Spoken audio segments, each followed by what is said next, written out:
conhecer outros livros que na época eram acessíveis a eles. Claro, quando Mateus faz referência, ele faz referência.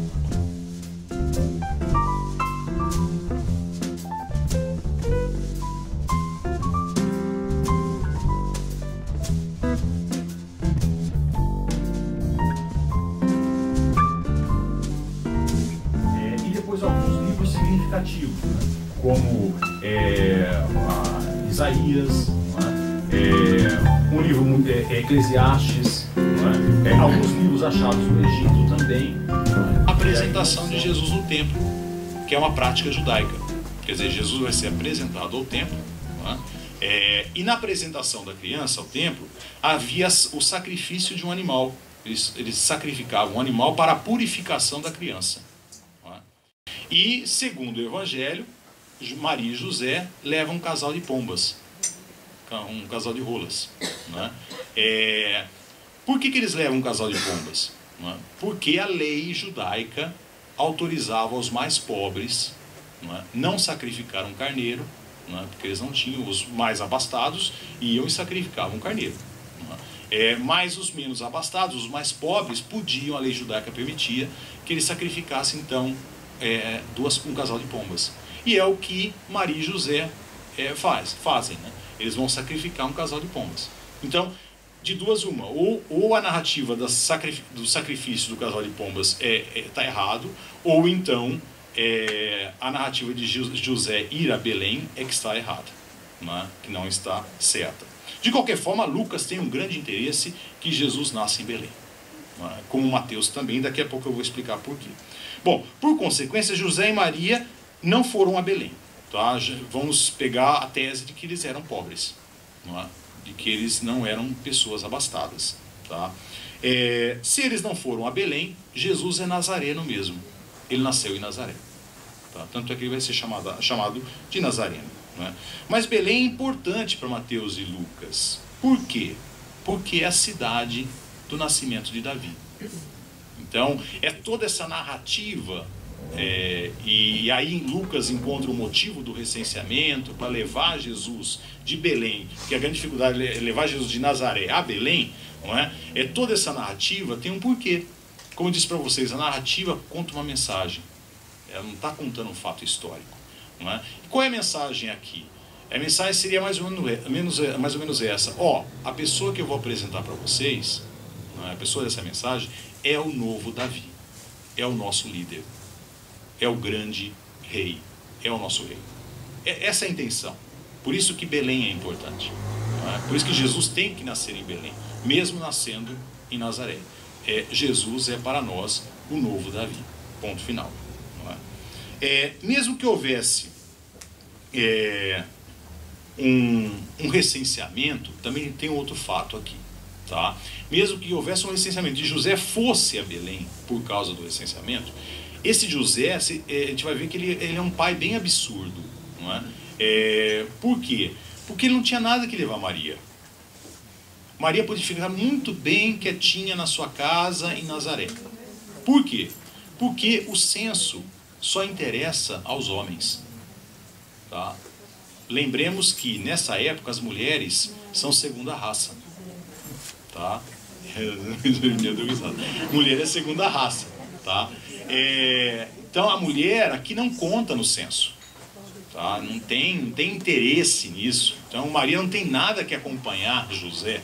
Ou esse José é louco, não é, de fazer com que Maria, grávida, não é, percorra todo esse caminho, tenha todo esse sacrifício por nada.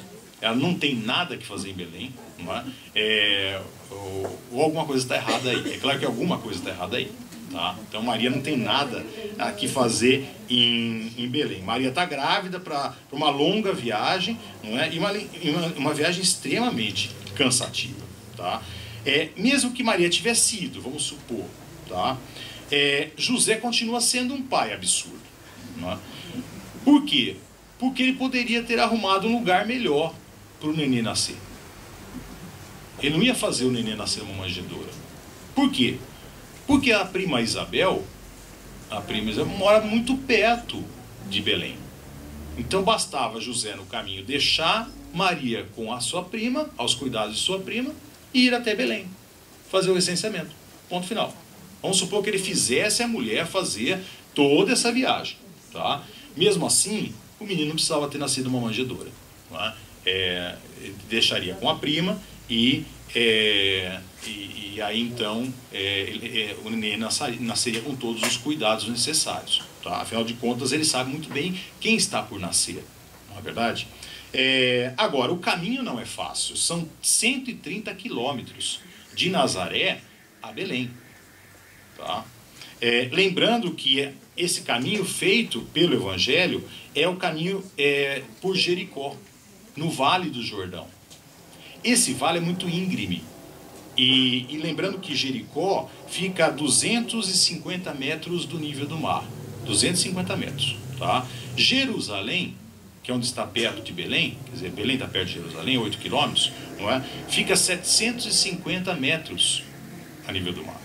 Então é um caminhar extremamente íngreme. Tá? E vamos supor que, é claro que vocês sabem por que se escolheu 25 de dezembro, não é?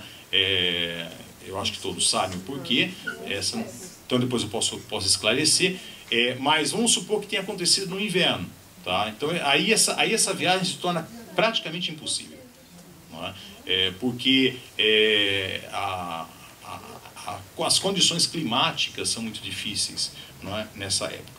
Muito bem. Outro fato muito interessante aqui, não é? Belém estar lotada.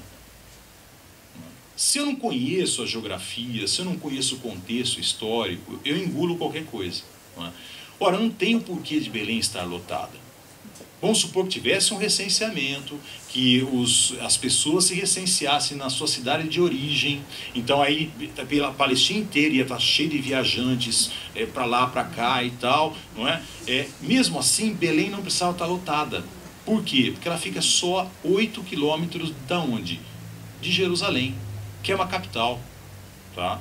Essa capital poderia abrigar todo mundo, porque um censo você não faz um dia, não é? Há um período de dias, para o recenseamento.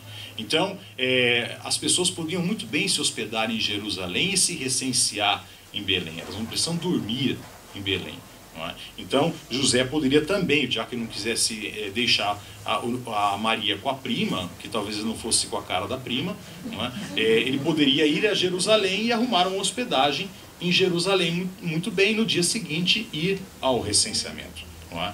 Então, aqui não há como Belém estar lotada. Não é? Outro erro de Lucas, um erro crasso, além de Quirino, ele diz que tudo isso aconteceu na época de Quirino, quando Quirino era governador da Síria. Lucas colocou o acontecimento também na época de Herodes o Grande. Não é? Isso está em Lucas capítulo 1, 5. Não é? Só que Herodes o Grande morreu 4 anos antes do nascimento de Jesus. Então, se nós temos Herodes o Grande morrendo aqui 4 anos antes do nascimento de Jesus, nós temos Quirino aqui 6 anos depois de Jesus Cristo. Então, os dois não se encontraram, entendeu? Os dois não pertencem à mesma época. Não é? Então, ou Jesus nasceu na época de Quirino, 6 anos depois da data do seu nascimento, ou ele nasceu na época de Herodes, antes dos 4 anos, não é? Antes da data do seu nascimento. Não é? Outro absurdo aqui é colocar o acontecimento na época dos sumos sacerdotes Hanás e Caifás. Tá? Hanás, ele vai terminar o seu serviço como sacerdote no ano 15 depois de Cristo. Não é? Caifás, ele vai começar, tanto é que Caifás vai fazer parte lá da paixão e morte de Cristo, não é? Caifás começa o seu serviço no ano 18 depois de Cristo. Então, primeiro, os dois não são sumos sacerdotes juntos. Não é? Segundo, um vai terminar no ano 15, outro vai terminar no ano 18. E tudo isso depois da data do nascimento de Jesus Cristo. Então aqui nós temos mais um erro, não é, histórico de Lucas. Sobre o nascimento de Jesus, tá? É bom deixar claro que nós não temos notícia nenhuma. O que nós temos aqui em Lucas é uma narrativa que pretende apresentar o novo rei Davi. Perfeito? É isso que nós temos. E todo aquele folclore que foi feito em torno do nascimento, toda aquela imagem que nós temos do nascimento, na verdade é uma imagem falsa. Não é? Jesus provavelmente nasceu em Nazaré, não é? Numa casa, não é? Onde morava José, não é? E onde morava Maria. Não é? Apesar que historicamente mesmo, gente, nós temos um dado histórico só. Tá? Tirando os evangelhos, não é? E os evangelhos apócrifos, não é? Nós temos um dado só de Jesus, que é do historiador Joséfos, não é? Que é um historiador romano, não é? Que ele conta que Abime, não é? Levou Jacó à condenação, Jacó, aquele que era irmão de Jesus, chamado Cristo. Esse é o registro histórico que nós temos. E depois aquela urna que foi encontrada há pouco tempo atrás, eu não sei se vocês se lembram, onde tem o nome do irmão de Jesus, não é? O nome dele, e aí irmão de Jesus, não é? Que ainda não se tem a certeza mesmo se essa urna ela é realmente da época, não é? Bom, a narrativa de Lucas é essa e com diversos erros, tá? Então nós não podemos ler os evangelhos aqui de uma forma literal, não é? Ou o evangelho de Lucas de uma forma literal e ficar com essa imagem. Vamos para o evangelho de Lucas, de Mateus, aliás. O evangelho de Mateus, Mateus é mais simples, tá? Mateus ele coloca José e Maria morando em Belém. Então ele já resolve esse problema de imediato, quer dizer, não tem que nenhuma, né, esse atropelo todo, nada disso, né? Maria e José moram em Belém, tá? Só que ele vai ter a dificuldade de levar Maria e José para Nazaré. E esse aqui é o ponto, porque Jesus cresceu em Nazaré, né? Então aqui vai ser a dificuldade, tá? Então que Jesus vai nascer em Belém, ótimo, tá tranquilo, tá? Agora, Mateus, eu vou contar rapidamente para vocês se lembrarem, se vocês não leram em casa, né? Mas Mateus, ele coloca os dois vivendo em Belém. Há aquela dúvida, o lance da dúvida de José, né? O anjo aparece para José, né? Dizendo, olha, esse bebê é do Senhor e tal, é o Senhor que está para nascer e tal.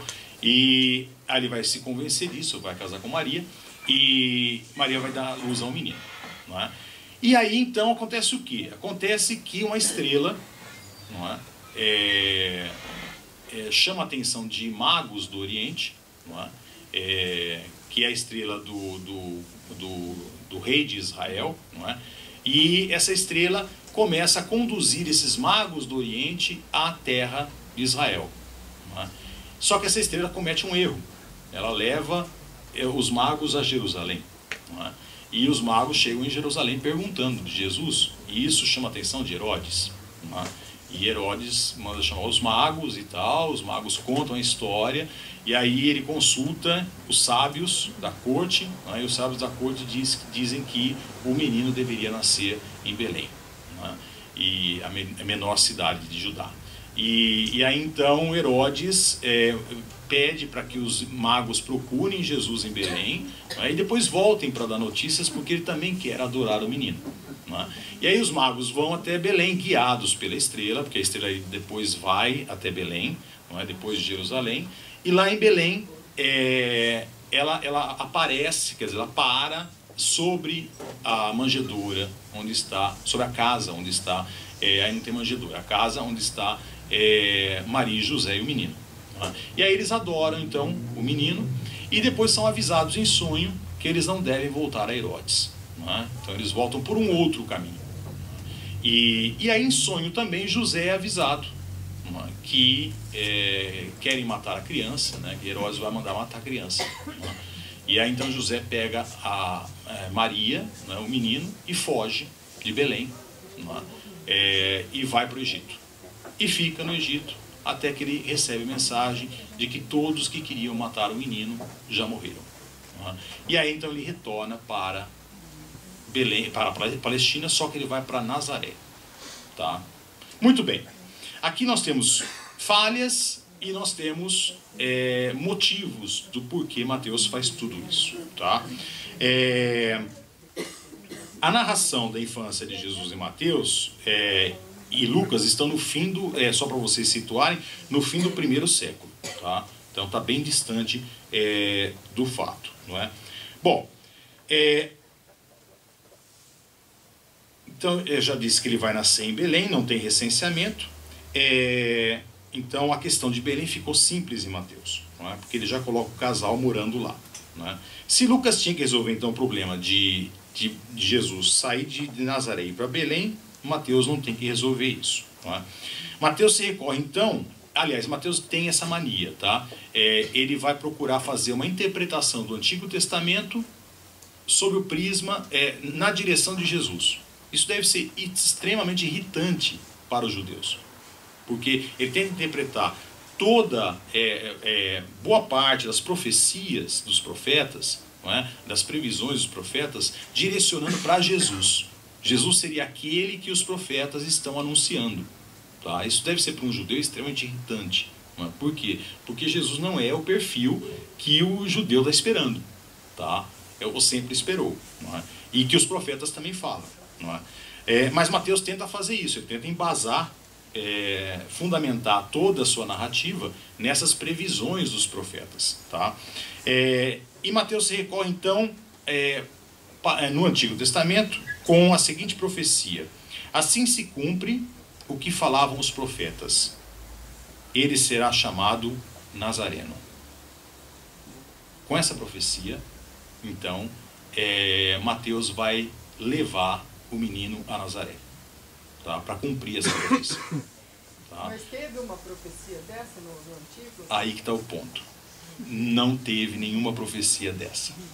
A única profecia que nós encontramos que é parecida a essa, e aí seria uma falha de Mateus. Então veja bem, essa profecia não existe. Tá? A única profecia que nós encontramos que é mais ou menos parecida, tá? Que seria um erro crasso de Mateus, está em Isaías capítulo 11, versículo 1, que diz assim, ele será chamado Nézer. Talvez daí Nézer foi traduzido como Nazaré ou Nazareno. Tá? O que é Nézer? Nézer é tronco. É como Jesus fala da videira, não é? Eu sou o tronco e vocês são os ramos. Tá? Então, esse grande rei que os judeus esperam, ele será o tronco do reino de Israel. Tá? Do grande reino de Israel.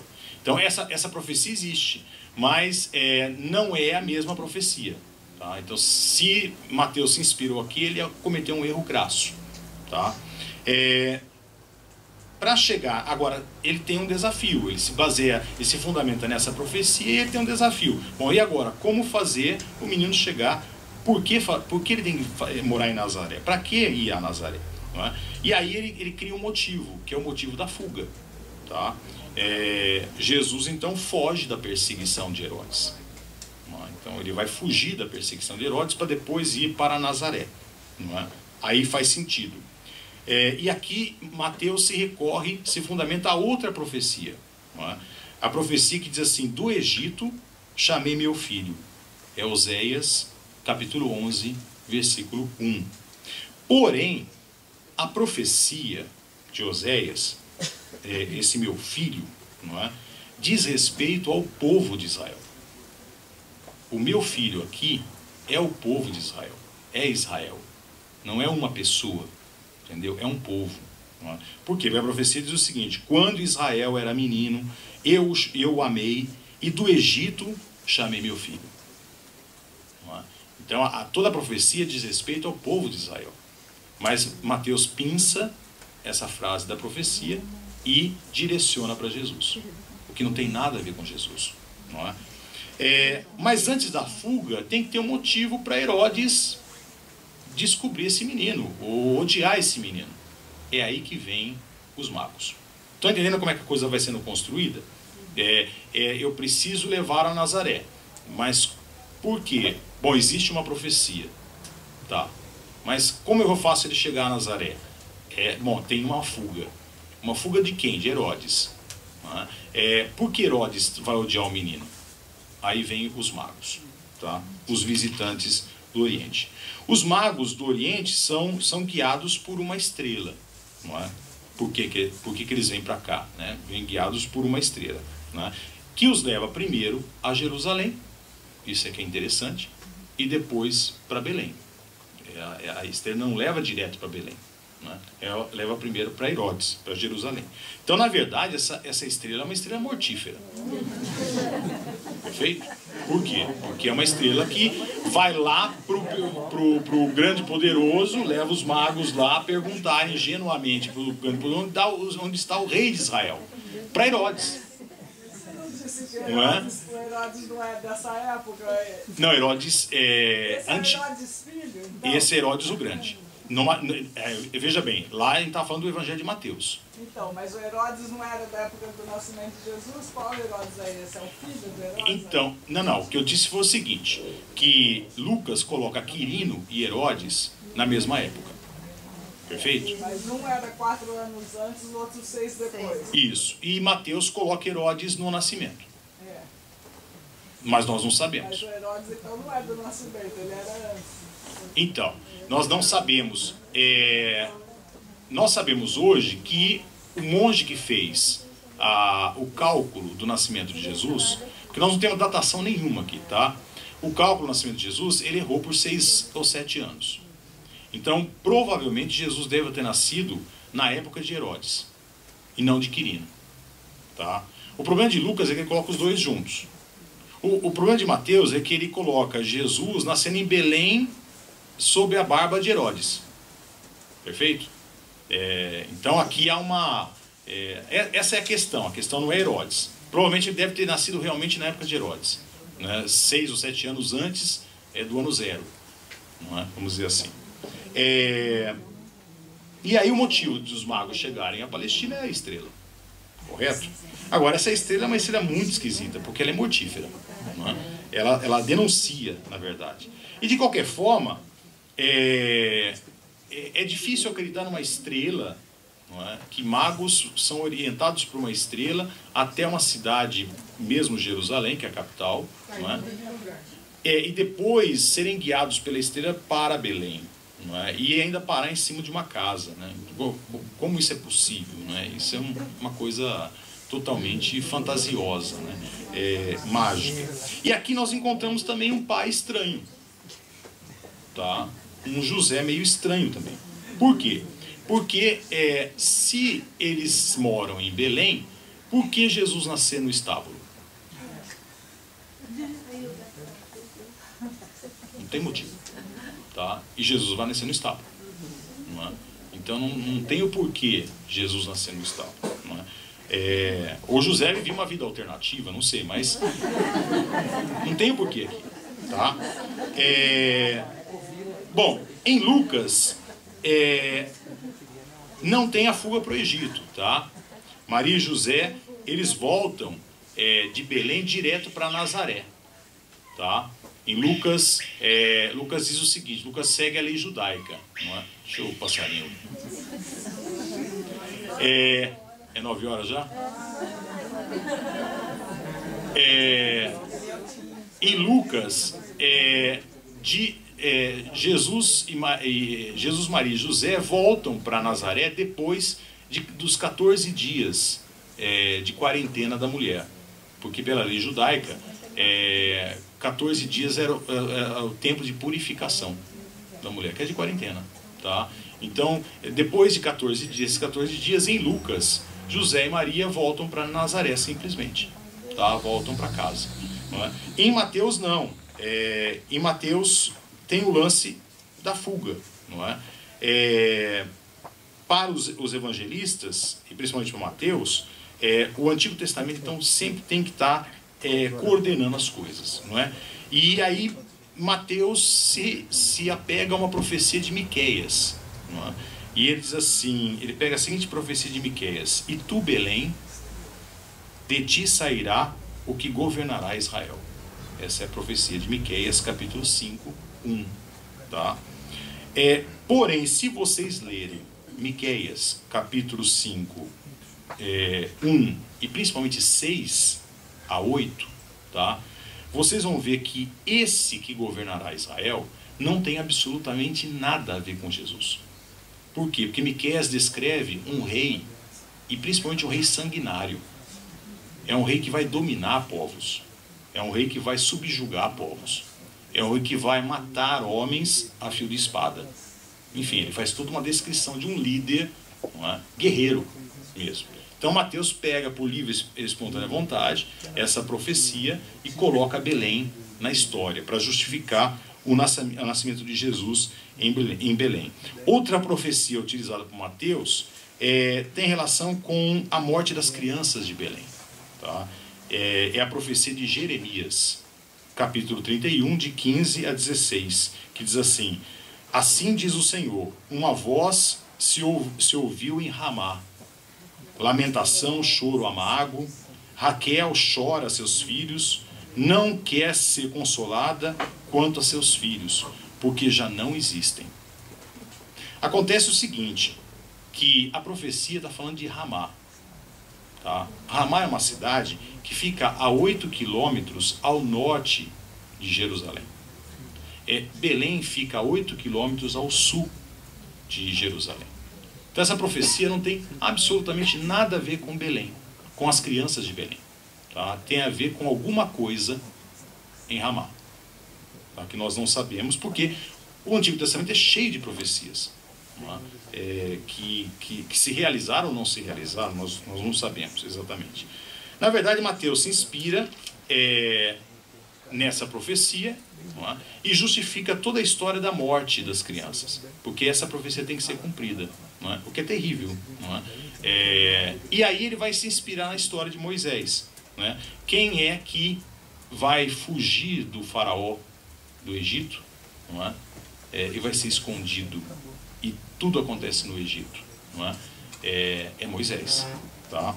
Nós vamos voltar daqui a pouco. E Mateus vai pegar o texto do Êxodo e vai fazer paralelos interessantes. Por exemplo, Êxodo 4:20 diz assim: disse o Senhor a Moisés em Midian: vai, volta para o Egito, porque todos os que buscavam a tua alma morreram. Né? Em Mateus 2:20 nós vamos encontrar assim: o anjo do Senhor aparece num sonho a José do Egito, dizendo: levanta-te e toma o menino e sua mãe, e vai para a terra de Israel, porque já estão mortos os que procuravam a morte do menino. Quer dizer, é muito semelhante, tá? Toda a narrativa, inclusive as falas, são muito semelhantes, não é? Esta forma de descrição, então, de Mateus, quer dizer, por que ele faz o menino fugir para o Egito, não é? Não é só para depois chegar a Nazaré. Aqui tem uma mensagem teológica. Primeiro, Mateus, ele vai dizer: Jesus é o nosso Davi, porque nasceu em Belém. Não é? Mas com a narrativa do Egito, ele vai dizer assim: Jesus é o nosso Moisés. Perfeito? O que é uma comparação difícil, tanto um para o outro. Tá? Por quê? Porque Davi foi um guerrilheiro, não é? E depois ele foi um cara extremamente, um gênio para a época, não é? Ele conseguiu centralizar todas as tribos, não é? Ao seu poder, mas foi um rei sanguinário também. Não é? E Moisés foi praticamente um legislador, não é? Que não tem muito perfil de Jesus Cristo. Tá? Mas de qualquer forma, os dois evangelistas, pelo menos Lucas quer fazer referência a Davi e Mateus quer fazer referência a Davi e a Moisés, contando toda essa história. Sobre Herodes, não há notícia nenhuma de que Herodes tenha assassinado crianças. Tá? Herodes fez muita coisa feia, não é? Mas assassinado crianças, não. Não é? As únicas crianças que ele realmente assassinou, que ficou registrado na história, foram 3 dos seus filhos. Tá? Ele mandou matar, não é? 3 dos seus filhos, não é porque ele teve mais filhos. Não é? Tanto é que o imperador de Roma, o César Augusto, ele costumava fazer uma brincadeira com Herodes. Diz que ele dizia assim: eu prefiro ser um porco de Herodes do que uma criança de Herodes. Não é? Por quê? Porque Herodes era judeu, né? E judeu não mata o porco, né? E Herodes adora matar seus filhos, né? Porque ele já tinha matado 3, não é? Então, o imperador romano brincava, não é? Sobre Herodes dizendo isso, não é? Quanto aos magos, não é? Então, não há registro histórico nenhum dessa matança toda de crianças, tá? Mesmo porque, eu não sei se eu vou me adiantar aqui ou não, essa matança também ela é interessante. Quer dizer, se Deus avisou José de que o menino estava em perigo, tá? Por que ele não avisou as outras crianças também? Que não deveriam ter sido muitas. Tá? Belém é uma cidade muito pequena, é um vilarejo. Tá? No máximo nós temos aí cerca de 20 ou 30 crianças, vão chutar alto. Tá? Então, por que Deus não avisou aos outros pais? Não é? E mesmo José. Ora, por que o Saramago faz esse questionamento, não é, no Evangelho segundo Jesus? Por que José não avisa os outros, não é, que Herodes vai invadir a cidade e as crianças estão em perigo? Não é? Então, é uma coisa assim, muito, muito esquisita, uma narrativa muito esquisita. E também tem um outro ponto aqui. Quer dizer, Herodes não precisava ser um sanguinário desse tipo. Não é? Bastava ele mandar espiões atrás dos magos. Não é? E mesmo que esses espiões perdessem os magos de vista, bastava esses espiões chegarem na cidade e falar assim: escuta, você conhece uma grávida que entrou aqui, uma estrangeira, não é? Grávida, e que foi visitada também por estrangeiros? Numa cidadezinha como Belém, como é mais ou menos Iacanga, tá? Uma estranha grávida chegando, tendo um bebê e ainda sendo visitada. Não, aqui não é estranha, né? Ela é moradora da cidade. Mas a mãe sendo visitada por magos do Oriente, tá? Chama muito a atenção. E a esteira para lá em cima, ainda por cima, ele chama muita atenção. Bastava Herodes mandar espiões, não é? Ele não precisa matar todas as crianças, se fazer tão antipático assim, não é? Ele poderia mandar espiões e ponto, a questão estava resolvida. Quanto aos magos, nós não sabemos o número deles, tá? Nós sabemos simplesmente que esses magos foram sendo assim cada vez mais aumentados ou construídos, trabalhados durante a história. Não é? Orígenes, que fica 253 depois de Cristo, não é? Ele vai dizer que esses magos são 3, se fundamentando nos presentes. Então, como eles levaram ouro, incenso e mirra, então, na verdade, cada um dos magos deu ouro, um deu ouro, do outro deu incenso, deu mirra. Até num desses sketches, né, do YouTube, não sei de qual que é, né, que eles fazem, eles fizeram de Natal agora, um final de Natal, Portas do Fundo, Porta do Fundo, né? Não sei se vocês viram, mas um mago pergunta assim pro outro: o que vocês trouxeram? Ah, eu trouxe ouro, né? O outro fala: eu trouxe mirra, né? E você? Pô, vocês são sacana, hein? Eu trouxe só incenso, meu. Brincadeira, né? Mas Orígenes, ele vai dividir, então, os presentes aos magos, tá? E aí os magos se tornam 3. De magos, eles vão se tornar mais tarde, não é? Em 542, declaração do bispo de Arles, que fica ao norte da Europa, eles vão ser declarados reis. Tá? Então, a partir daí de 542, eles são reis magos. Não é? E depois, mais tarde, no século VIII, eles vão ganhar nomes. Então, vão ganhar o nome de Gaspar, Melchior e Baltazar. Tá? E depois, eles vão ganhar origem. Ou seja, um vem... eles vão ganhar idade. Um é mais jovem, o outro é de meia idade e o outro é da terceira idade, tá? Representando as fases da vida, não é? E depois, mais tarde também, eles vão ganhar origem. Um veio da Europa, outro veio da Ásia e outro veio da África. Não, é que não tinha, né? Então aí o mundo inteiro estaria representado, não é? E hoje os restos mortais dos 3 reis magos estão na Catedral de Colônia, na Alemanha. tá? Cercado, eu mesmo vi, cercado assim, dentro de uma urna de ouro, não é? Muito bonito, não é? E esses restos mortais, eles na verdade não pararam ali, quer dizer, os 13 magos não morreram ali, né? Mas eles foram brutalmente roubados de Milão. Tá? Itália é o país das relíquias, né? Tudo que é relíquia está na Itália. E os reis magos estavam na Itália, em Milão, tá? Os restos mortais deles. Não é? E aí o bispo de Colônia, não é? Faz uma cruzada a Milão, não é? E brutalmente ele rouba as relíquias de Milão e leva para a Colônia. E até hoje as relíquias estão lá. Não é? Muito bem. Toda essa fantasia, não é? E acho que vocês conseguiram perceber como a gente vai aceitando as narrativas e não vai pensando sobre elas, tá? E não vai pensando logicamente sobre elas. Quer dizer, eu vou aceitando a narrativa de Lucas, não é? E eu leio Lucas e me esqueço de Mateus, não é? Aí depois eu leio Mateus e me esqueço de Lucas, não é? Porque há contradições enormes aqui, não é? Entre um e outro, não é?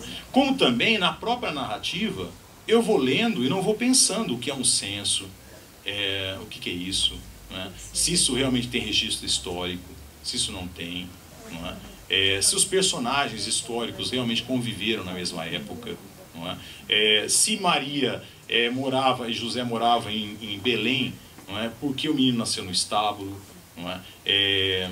Como reis, magos são guiados por uma estrela, por que vão a Jerusalém primeiro e não, se essa estrela, vamos supor que fosse uma ação de Deus, tá? Tudo bem, não tiro a possibilidade.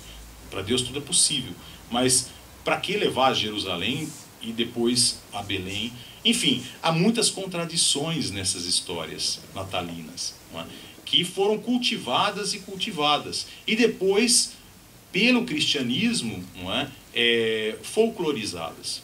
Não é? E basicamente a essência das coisas se perdem aqui, não é? Graças a essas e outras narrativas que nós veremos mais tarde nas outras partes do Café com Letras.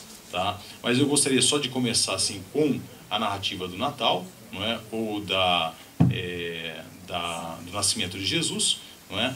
E para depois nós continuarmos, né? Então talvez no próximo a gente veja a paixão e morte de Jesus, não é? E aí nós vamos ver também algumas contradições que são gritantes, não é?